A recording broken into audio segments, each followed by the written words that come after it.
What can the late Bob Saget, the Pittsburgh Steelers, and Senator Elizabeth Warren of Massachusetts teach us about leadership humility? Well, all of those entities point to one thing, and that is the importance of asking others for help. Danny Tanner, again played by Bob Saget, who unfortunately died yesterday at the relatively young age of 65, taught us that it's important, if not necessary, to seek the help of friends when you're in dire straits. And in the case of Full House, of course, Danny Tanner's wife died, leaving him with his 3 young daughters, and he sought the help of his brother-in-law, Uncle Jesse, and his good friend, Joey Gladstone, so that he could lead his family, his daughters, to a much better life than he would have if he was trying to do it on his own. And looking at the Pittsburgh Steelers from this past weekend, they needed a lot of help from external sources, from other teams, in order to preserve their very slim chance of making the playoffs. And lo and behold, they got all that help in pretty dramatic fashion. They, of course, helped themselves in an overtime victory that, again, was quite thrilling. They got an unexpected, pretty big upset from the Jacksonville Jaguars, who were 15-point underdogs and wound up winning by 15 points against the Indianapolis Colts. And late last night, the Steelers got I don't want to say miraculous, but they got a non-tie from the Chargers and the Raiders, when the Chargers and the Raiders could have tied. They could have both gone to the playoffs, but the Las Vegas Raiders decided to win the game, kick a last-second field goal there as time expired, sending the Steelers to the playoffs. The Steelers needed help, and they got it. And finally, we can look to Senator Elizabeth Warren, who, of course, has been the topic of a previous episode of the Energy Detox. And we can look at the rising energy prices in New England, and more importantly, the potential for blackouts and natural gas shortages because of an ongoing refusal, if you will, by, if not Senator Warren, at least people who share her sentiment regarding the oil and gas industry, and the refusal to have safe, reliable pipelines bringing natural gas to New England that could substantially lower prices and, again, more importantly, reduce the risk of blackouts, reduce the risk of natural gas shortages. That's not exactly the thing you want as we head into winter. And so with all of that, again, the point is that Senator Warren should be asking for help. She should recognize that the ability to have help from those around you, from neighboring states like Pennsylvania, is important. It's certainly far more important than relying on help and assistance from those in Russia who have provided a substantial amount of natural gas to people in New England, which again seems absurd given the abundance of potential assistance from, again, here in Appalachia that we have available.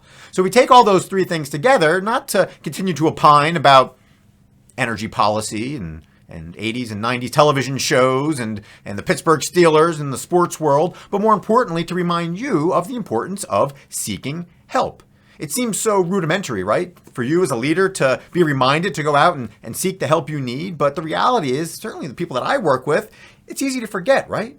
I don't know how many people reach out and they say, well, I should have reached out sooner. I didn't realize there was this assistance. Or, yeah, admittedly, I tried to do it myself for far too long and I found myself stuck. I found myself trapped. And inevitably, what do people find? That they've wasted time, energy, money because of the refusal to seek out help.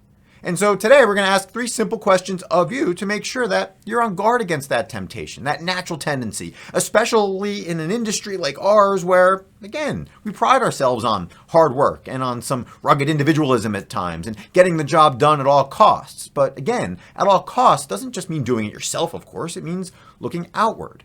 And the reality is that as people rise up through organizations, it can be more difficult to seek out help. It could be more difficult to admit that you don't know everything. And so today, you don't have to admit that to anybody else, but you do need to admit it to yourself and ask in what ways you can do a better job of seeking the help of others so that you can lead your constituents better, so that you can make better decisions, so that you're not making short-sighted decisions like Senator Warren, and so that you recognize that, again, if you're on a sports team, that sometimes, if you haven't been up to par, if you will, and certainly the Steelers have not exactly had the best season, you might need some help from others, and that's okay. And again, you look at people like, again, the fictional character Danny Tanner, who recognize as a parent that sometimes you need external help, and that's okay. In fact, it might be necessary for the sake of your family.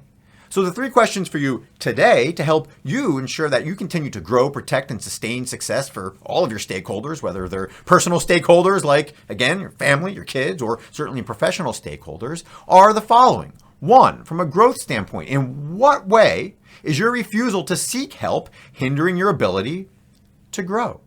In what ways are you missing opportunities to grow, again, yourself as an individual and more importantly, those around you because of your refusal, conscious or unconscious, of help? The second question is, in what ways do you think you're protecting, or what I should say is, what are you protecting? What do you actually think you're protecting by ignoring assistance from others? Again, one of the most common things that might be difficult to admit, of course, is pride. You're protecting your pride, right? Instead of going out and seeking the help of others, you feel like, hey, and you could do it yourself. But what else do you think you're protecting? Do you think you're protecting your finances because you're not going to pay for someone else to help you do whatever? Again, whether it's childcare, whether it's your taxes, whether it's something else. Do you think you're saving time by, again, doing it yourself? Again, if you've done any home projects, in many cases, you'll find that doing it yourself winds up taking a lot more time and energy than it would have otherwise. Again, there might be a source of pride in it. There might be a source of enjoyment, and that's okay. But in many cases, you probably didn't have that time. You probably didn't have that energy. And in hindsight, you probably should have just asked for help. So what is it that you feel like you're protecting as you, push back on the opportunity to get help from others? And finally, for how long can you sustain momentum before you need a push or pull from someone else? Because if you're one of those people who is on a good trajectory and you feel yourself, again, ascending through the ranks of an organization or leading your team forward, you look at the financials of your company, and again, things seem healthy, far healthier than perhaps they were a year and a half ago. It's easy to forget the fact that you still need help, or you might need help, or you might find yourself stuck on the side of the road or broken down, if you will. So the question for you is, how long do you think this is going to continue before, again, you need that push or pull? Ask yourself that, answer that question today as you go throughout the day so that you're on guard for not just opportunities for other people to help you, but you're more importantly on guard for those opportunities when you're going to need to actively seek out help. You're going to actively need to ask around and find a resource that could help move you forward. So with all that being said, again, I encourage you this week, as we head into the next 5 days, to ask these questions, to be on guard for opportunities for other people to help you, in addition to you helping yourself. And of course, I wish you the best for a safe, healthy, happy, enjoyable week. And I thank you as always for tuning in to the Energy Detox.